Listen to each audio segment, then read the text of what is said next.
Niliona ule mtu wetu ule former president. Ule mtu alikuwa amemaliza inji. Tulipata inji ikiwa kwa maututi. Nilikuwa nasikia anaongea maneno ya security, anaongea sijui maneno ya nini, anaongea sijui maneno ya mastima. Mimi nataka niambie former president, tafadhali. Mtu akienda retire anakuanga mtu muungwana sana, anakuwa mzee. Mtu wa kuonesha watu barabara, mtu wa kwenda engagement ya watoto, mtu wa kwenda maharusi ya mandugu zake na madada zake. Hakuna kitu ulisahau. Sisi ndio tulikusupport na tukakupatia uongozi ya miaka 10. Na tukasimama na wewe. Lakini tu term yako ilikuwa mbaya.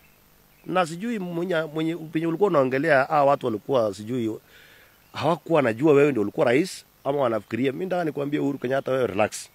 Wacha uongozi, waachia huyu ndugu yako aongoze. Ile kitu ninajua inakusumbua kichwa sana, ni kama ndoto.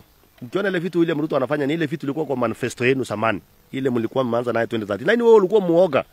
Uliogopa maneno ya housing, uliogopa hii maneno yote, kubadilisha maneno ya masomo nini. Sasa hii inakusumbua kichwa, unaona mwingine anafanya. So nilikuwa nataka niambie wewe Uhuru, wewe relax, tutaki tena tulimana na wewe. Tulikulima, hatu kushinda kura na ukaenda nyumbani kwa mzee. Hauwezi pata uongozi mwingine tena na uwezi ukaongoza kwa kona nyingine, ushamaliza. Sasa wewe tulia. Wacha uone maneno vile inaendeshwa. Unajua wewe ni mtu ya vita. Unajua ile wakati mwingine ulikuwa unataka kuunganisha wa Kenya. Unajua ile vitu ulifanya Rift Valley. Ni ile tu tulinyamaza tukasema hata sisi tumekuwa wazee, wewe tulia.